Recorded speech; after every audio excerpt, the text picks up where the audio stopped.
Hello and welcome to the Amy And Kyle. Adventures Podcast, also known as the AKA Podcast. Now, we don't have a specific intro, it's just us talking basically, but our podcast is about all things cycling, mental health and marriage, and maybe a bit of running as well, because I have dabbled in a bit of running now.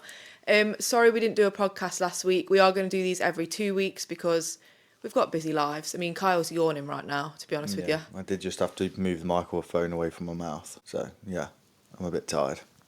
I think you need to hold the microphone closer, Kyle. I'm literally nearly swallowing the microphone, so it should be close enough. Anyway, we're recording in the lounge today. Chester's on the floor, so any background noise, he's currently, if I'm totally honest, licking his arse. So he's actually licking his willy. Thanks for that. Chester, do you mind? That's disgusting, thank you. Anyway, so I thought today we'd talk about the latest challenge, which I did, which was the National Hill Climb. So if you don't know, basically, the National Hill Climb happens once a year. Carl's yawning again. Are you all right over there? Sorry about that. Gee whiz, what time is it? It's like 11 o'clock on a Sunday morning. You've had a nice lie-in. I've had a hard week. You have had a hard week, but blooming heck, I know I talk a lot, but didn't think I was boring you that much. Anyway, I'll carry on. So the National Hill Climb happens once a year.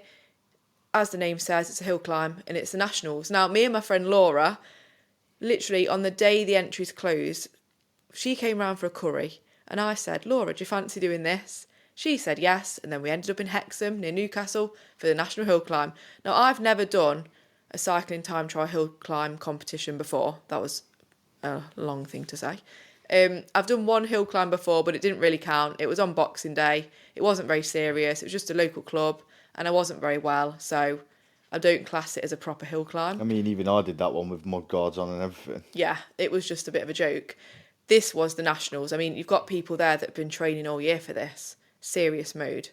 So we turned up a little bit scared, to be honest with you. We got there all happy, and then we saw the climb. We went and rode up it. And I just thought, why on earth are we doing this? Like, I'm not good enough for this. We spent the whole evening before just being absolutely petrified. Like, why are we doing this? So nervous. Then we woke up. We were like, come on, we've got to do it.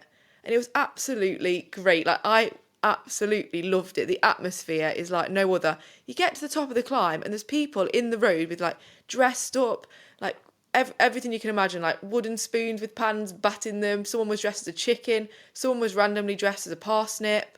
There was someone with a sign saying need a spare pair of legs, and they had like fake legs.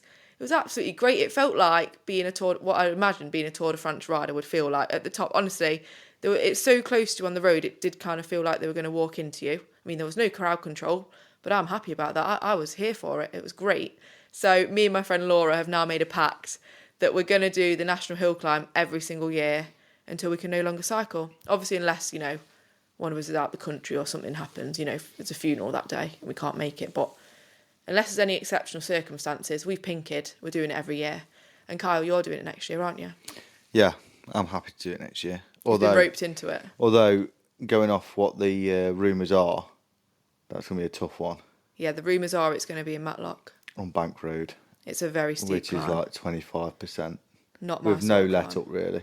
What I would say about the hill climb this year, it was a mile long, average gradient 9 point something %, maximum gradient 13%.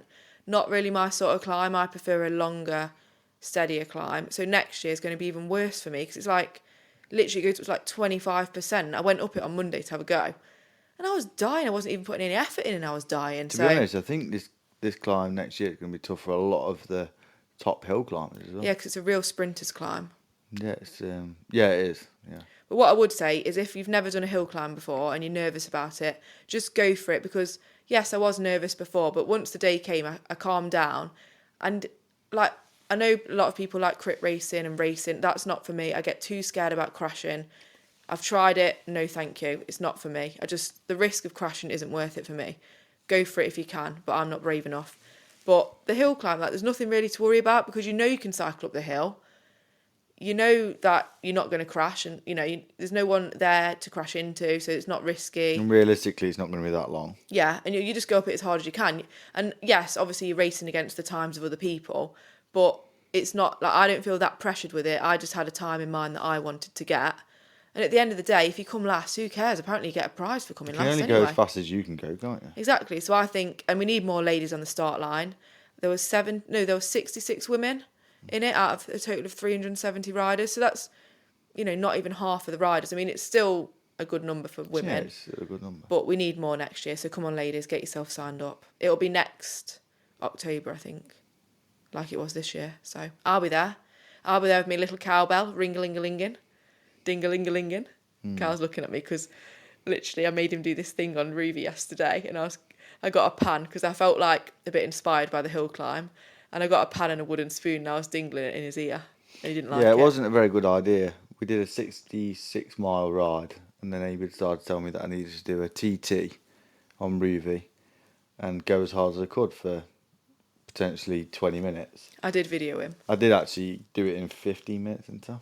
Yeah, you did it in 15 minutes. You're very proud of yourself. The only good thing about that is that was a hard effort for 15 minutes. It wasn't as powerful as what I probably normally would be, but it was okay. I was happy with it after a long ride and fatigue. But the National Hill Climb next year is going to be far less than that. Yeah. So if I can just have more power than what I did in that TT, but it doesn't go on for anywhere near as long, so should be far easier actually. Carl's training now. And for I hill quite climb enjoy next year. TTs. I do enjoy TTs, but just not when someone's banging a pan next to me. Yeah, well, it was great entertainment, so I can't wait to edit that video. I like to be in the zone. I'm a bit of a different...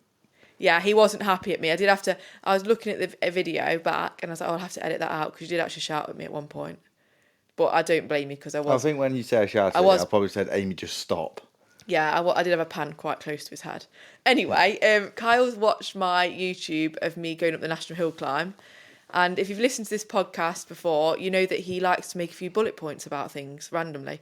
So when he watched, what race was it? Typically professional racing. What race was it you watched? That was the Gravel Worlds. Yeah, the Gravel World Champs. He made bullet points on that, and we read them out. So I found a lot of that quite interesting. We won't get into that again, though. So we've now decided that, it would be quite entertaining for Kyle.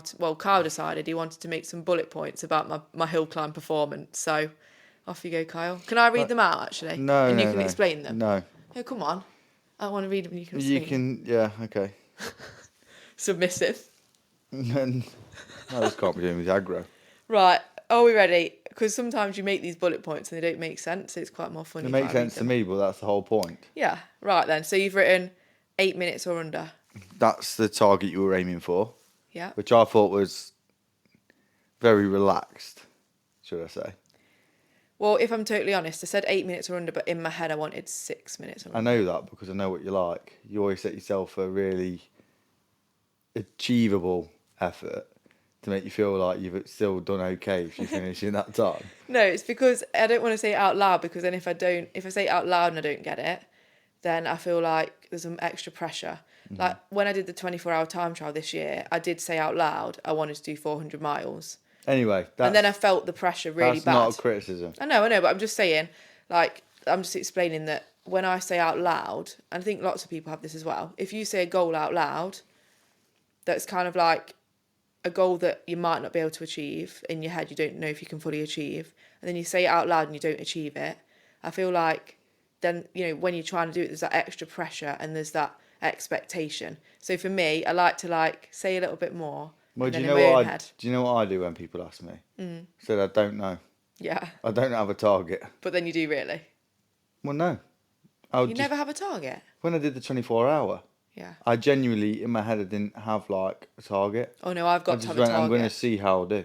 Oh no, I've got to have a target. Because there could be anything happening on the day, especially on something like that. Yeah, but I've got to have a target because that's what I'm aiming for. Otherwise, I'm not motivated. I'll just keep going until I can't do it anymore. So that's the way I look at it. Everyone's different though. What, in a hill climb you just keep going? All the way over the top and down? Next year I'll do bank road and just keep going all the way home. You'll just keep going all the way to Scotland? Yeah. Right, next you've put wrong gear to start.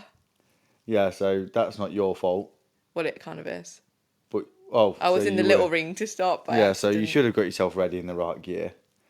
And then obviously leading up to the first few seconds of the climb, you were just really struggling with getting it back into gear. Yeah, my gear wouldn't change into the big ring. Which does cost you a lot. Yeah, because I like riding in the big ring and I always get told off for it.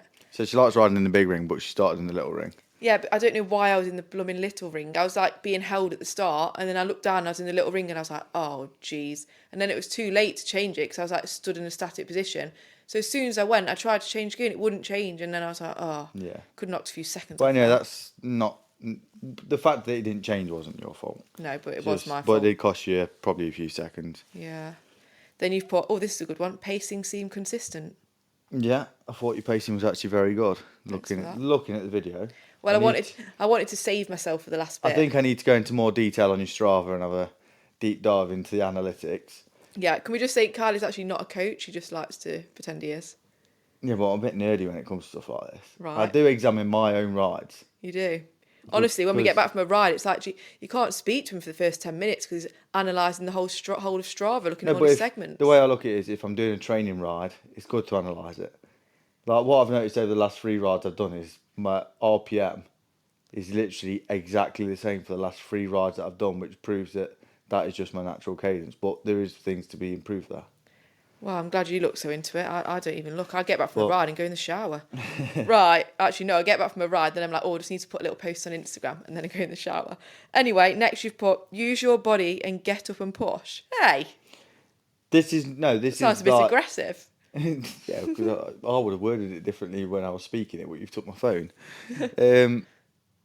Personally, this is a personal style. Yeah. But if you look at most hill climbers, top hill climbers, even me, the way I like to climb. What, you're a top hill climber? No, even me, right, suggesting that I'm nowhere near. Comparing yourself to Andrew Feather. Definitely not. I'll probably weigh about 10 kilos more.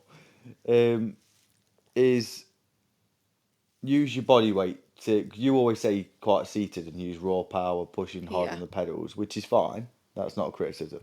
I'm just saying what could maybe help you improve while doing a hill climb would be to get out of the saddle, use your body weight on the pedals and sway the bike a little bit. And you'd be surprised how much more power you can put down. I'll fall off if I start swaying the bike around. It's something to try now. You might not be better at that, but it's just a suggestion. Well, I did get off the pedals in the end, but I do take the point. It's but I saw the 400 metre to go bit and I was thinking if that was me now, I'd probably be out of the saddle. Yeah, I did get out of the saddle. And you still danced at the end, so. Yeah. You've put overtook rider 282. I felt really bad about that, to be honest. No, that's a positive to take. That must have given you a bit of encouragement. It did give me a bit of a boost because I overtook the rider in front of me, but then I also thought, oh no, I feel a bit bad for them. But it's not a bad thing because it's all personal, isn't it? Yeah, they did really well. But that must be a nice motivational boost for yourself. Yeah. I think I gave them. I think because I went past them and then they actually stayed quite close to me, so I probably gave them a bit of a pacing. So and also, it was quite a nice thing how she went. You're doing really well when you said it back to her, which is nice. It was a really nice atmosphere. Yeah. You've put incredible atmosphere at the top. Ibiza last week, she's raving now. Yeah. So looking at the video, what you can only describe as something that you'd probably see in the Tour de France with Pogacar and Vingegaard going right at it. At the top, it was just very similar to that. It looked incredible. People actually covering the way where you're riding. Yeah. It looked a bit scary, but it looked fantastic. And then the fact the commentator mentioned that you were in Ibiza last week, she's raving now, which I thought was quite funny. I was raving up the climb, yeah. Yeah. You've put did it for fun and still did incredible. Oh, thanks, Kyle. Nice little note for you. And you didn't even see. I was supposed to read out this, so you wouldn't have seen that. And then you've put, could have gone harder, 5 minutes 17. That was my time. As in, when I say you could have gone harder, that's no disrespect. I know that too, to be fair. But you said it at the end, and I could tell you could have gone harder. I could still speak. I've seen you go harder than that. Well, the thing is, I've had this cold a few weeks ago. And since then, I just can't breathe properly. Like, can't breathe properly, I'm breathing now. But when I'm on a ride, if I try and push... Actually, we went on a ride yesterday and it was better. It's been a week since the hill climb. But last week at the hill climb, the day before... I go on a ride and if I tried to push, I just can't get a deep breath in. But I think it's an after effect of having this horrible cold. Mine keeps coming in waves, so I've had the same thing as you, but there's lots going sometimes it seems to be okay. And then yesterday I didn't feel, well, I said to you last week and this week I've not felt so good. As everyone always says, oh, there's lots going round. It's like everything, you know, like when you go out anywhere, it's like, oh, I've got a cold. Everyone always says, always loads going round at the minute. It's like the most common thing you hear in the winter. Yeah, it's just winter, mate. It's just winter. Everyone's ill. Yeah. Right, so that's our climb debrief ding dang done with. It was great. Ladies, please come next year. I want to see you there. If you don't feel confident enough to ride, just come and join in the atmosphere, cheer. It all helps. So yeah, don't be scared. Anyway, moving on. It's time for the moan of the week. So every week, we always have a minute each to moan about whatever we want to moan about. Kyle, are you still awake? No, I've just got a bit of an closing headache. his eyes. Why are you closing your eyes? No, I'm just shutting my eyes. Oh, right, okay. Carl's moan of the week's probably about me. Oh, also, I will say, It's our 5-year wedding anniversary Yeah, I can't today. moan about you on our 5-year anniversary. Yeah, you can't moan about me today, Kyle. Although I don't know how I'll you save put that up for with me for tomorrow. 5 years, to be honest. Right, I'm starting your timer. You can go first. No, I need to think about mine first. You've not got a moan of the week? Not yet. All right, I'll do mine. Do you want to time me? Oh, I've got your phone. Here you go. Yeah, you've actually took my phone. Here you go. You can have it back now. I've got a moan ready. I've always got something to moan about. I do moan quite a lot, but I think it's good to moan. I am quite positive most of the time, but everyone likes a good moan. If you don't, then I have got one now. come on, you do. You do like a moan. Oh, Right. yeah. Count me down. 3, 2, 1, go. Right, my moan of the week this week is how much washing you produce as a cyclist/runner. Right, I have probably 6 times a week where I either run or cycle or do some sort of exercise, and obviously your clothes get sweaty. Now, I'm telling you, I have to put on about 5 loads of washing a week because both of us cycle. It's absolutely ridiculous. I mean, I've got a busy life and I can't be bothered with sweat. Why does sweat have to smell? Because if it didn't smell, you wouldn't have to wash it all. I'm not joking. The washing basket is constantly overpiled. I'm constantly hanging washing out. Kyle does help, I will admit. And then I've just got this massive pile that I just look at and think, I can't even be bothered to iron it and put it away. So that's one moan. I just can't be bothered with the amount of washing that is produced from cycling. My other moan, Kyle, I'm sorry, it is about you, is your You've only got 10 seconds. inability to put stuff away. I can see on the windowsill a sausage roll 5 seconds. packet, a crisp packet, an ice lolly packet, and there's three beer cans on 2 the floor by the seconds. sofa. That's my moan. Right. Because she was moaning about me at the end, I didn't really get a lot of that, which is quite nice. Pardon? I didn't get a lot of that at the end because I was too busy counting down the timer, so that was quite nice. What, you weren't listening to me? No. Well, that's usual. That's how we have made it to our 5-year anniversary. Because I switch off. Oh, right. Well, Right. I'm glad you do that. Right, it's time for Kyle's moan of the week. You ready, Kyle? Yeah. 3, 2, 1. Oh, blooming heck, you don't sound very enthusiastic. It's a moan. Okay, ready? 3, 2, 1, go. Right. My moan today is I went to go out on the bike last week and I thought, oh, this is going to be great. Set off, having a lovely time. Then I felt like the tyre was going down. So I stopped and I did have spares on me, but at this point I started to lose my motivation. So I was like, right, sod it. I'm actually still quite near home. I'm going to go home and then sort it out. And then if I feel like going back out, I will. Or I'll just go on the turbo trainer. Got home. Looked at the tyre, half an hour later, still up. But obviously not as much air in. So I pumped it up and went out again later on in the day. And then went to come to do my ride a few days later and it was completely flat. So I obviously had a slow puncture, but that was just really annoying because I thought it was going to get worse as I went out on my ride. So it cost me time.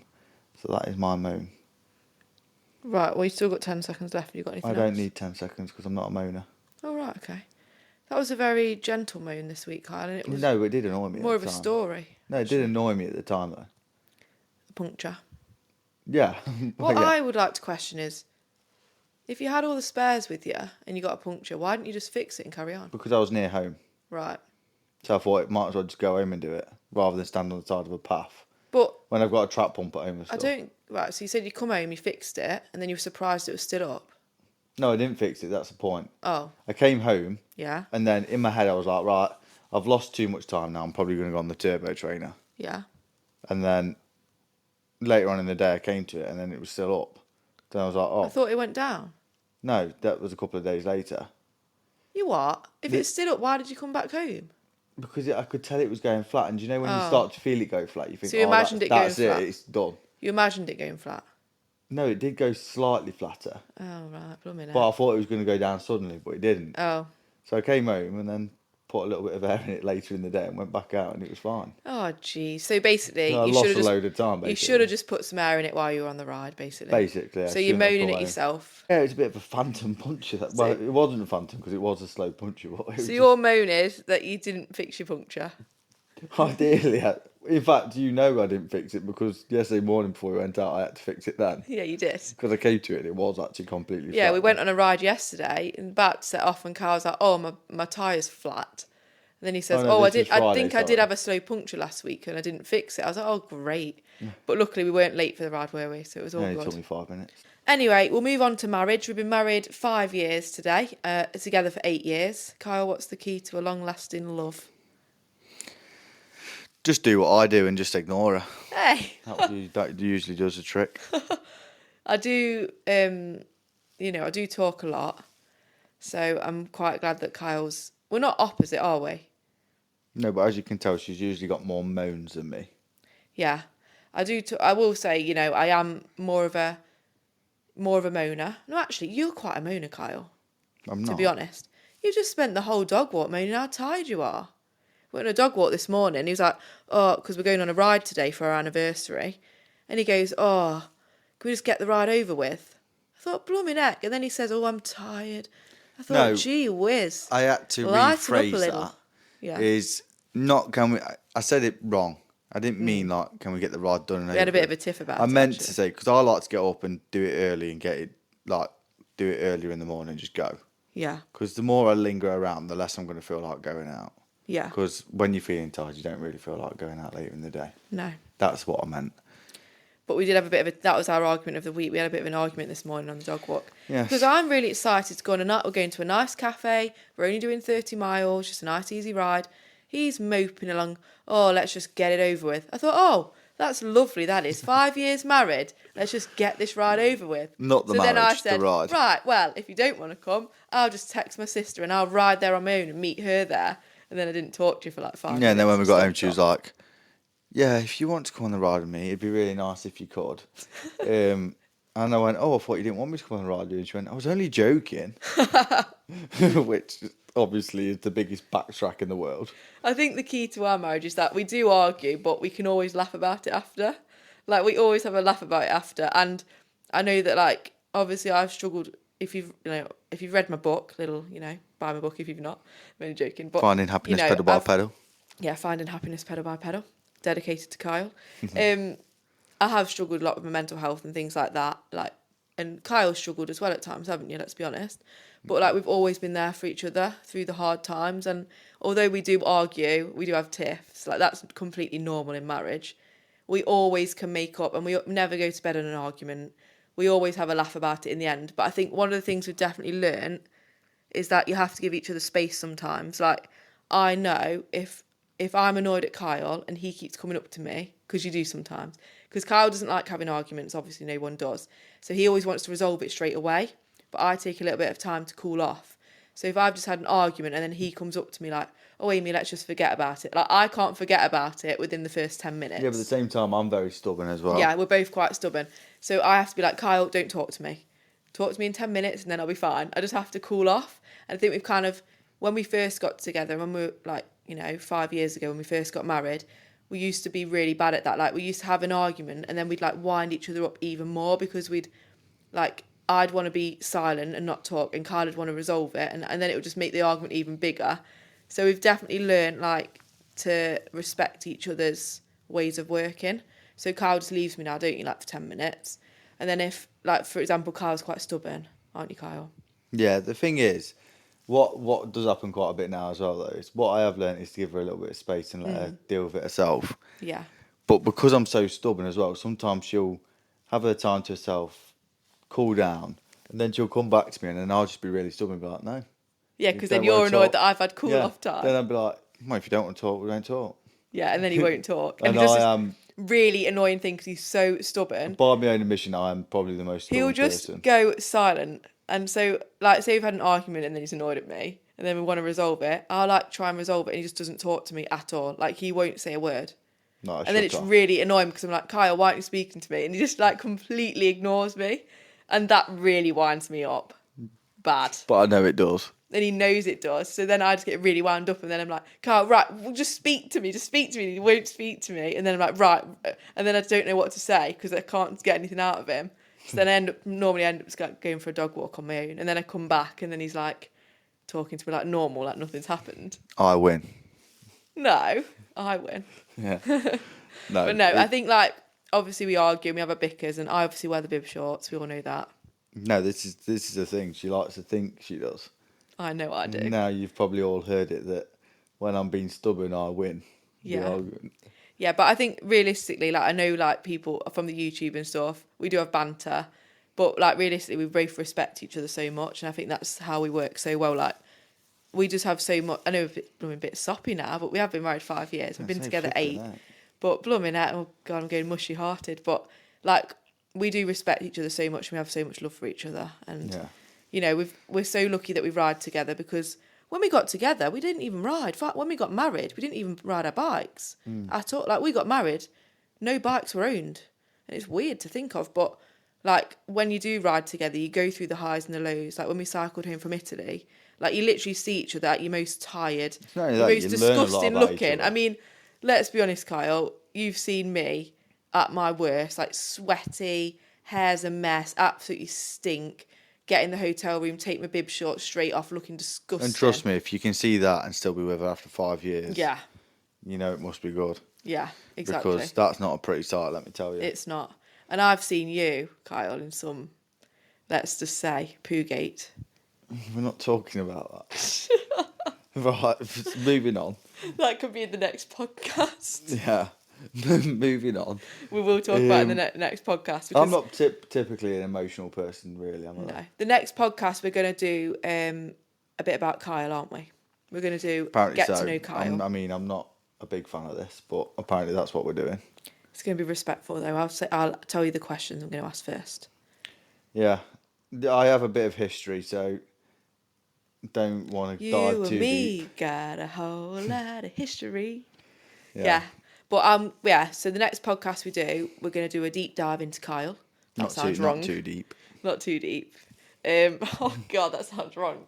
We're going to do I'm going to do a little Q&A with Kyle. So we can get to know him a bit more, because obviously I know him, but you guys don't know him as well as me. And you've got an interesting story, Kyle. I think it needs to be shared. That's me being serious for once. But I'm not typically good at sharing that, but... No, but we're going to discuss what you want to say and what you don't, so it's all good. Yeah. We don't need to discuss this now, it's okay. But yeah. Yeah. Well, that's the next podcast. But, so basically, marriage is not always easy, but if you find the right person... Nothing worth it is. Nothing worth it's There's easy. There's a soppy line for you. Yeah, exactly. But no, we're so grateful to have each other, and although we argue, it's normal. So... Please feel free to send... It's our anniversary today and we've already had a tiff. Yeah, we've already had an argument today, so the rest is yet to come. Yeah. And if she doesn't pick the ride that I want to do when we finish this podcast, then there might be another one. What ride do you want to do? It's changed about 10 minutes. Nice, easy one. Right, we're doing 30 miles. Can you cope with that? Good grief. I think you can. Yeah. By the way, I am an endurance cyclist. Yeah. He's a long-distance cyclist. I don't want to do 30 miles. He can't be bothered with 30 today. We've got some big plans coming up. So 2026, we've got a big plan together, which we're not going to share because we've not even planned yet properly. But we will share it at some point. We've got a big challenge. And next year, I've got a big challenge. I'm not going to share 100% what it is yet. I know what it is, but I'm still planning the final details. But let's just say it's in July next year. And if you know about cycling, you know what happens in July. So my birthday. It is your birthday, but that's not what I'm talking about. Anyway, so yeah, we're going to love you and leave you. We're not doing emails today because it is our anniversary and we want to get out riding. Hope that's been okay. I feel like we just waffled quite a lot and went off on a bit of a tangent. But yeah, next podcast, it's all going to be about Kyle. So get ready for that. Less of me talking, more of him for once. And if you do want to send us in your emails, please send us in either your proudest bike moment, your bike fail, or what we really love to hear is your moan of the week or your argument of the week. We've had one argument in so far and we loved it. I mean, I know that sounds wrong, but we all like to hear about people's gossip, let's be honest. So send us in your arguments. It makes me feel better. It makes us feel better because we're constantly tiffing. So yeah. And not chocolate tiffin, although that is an option tiffin. I might have today. No, I might go for a bike ride. I think I want a flapjack. What are you going to have? A mocha, I bet. Fish finger sandwich. Fish finger sandwich? Oh, they do one there, don't they? Yeah. Oh, yeah. Oh, I'm yawning again. Oh, blooming out. We better go. But now I've got me thinking about fish finger sandwiches. No, I think I'm going to have a flapjack and a chai latte. If you've not tried a chai latte, obviously a chai latte, you need to. But it's got to be one with powder, not syrup. Bit of advice, you don't need to, but you can. It will change your life if you do. And it's a Christmassy drink. It's not changed my life. So we're getting into the season.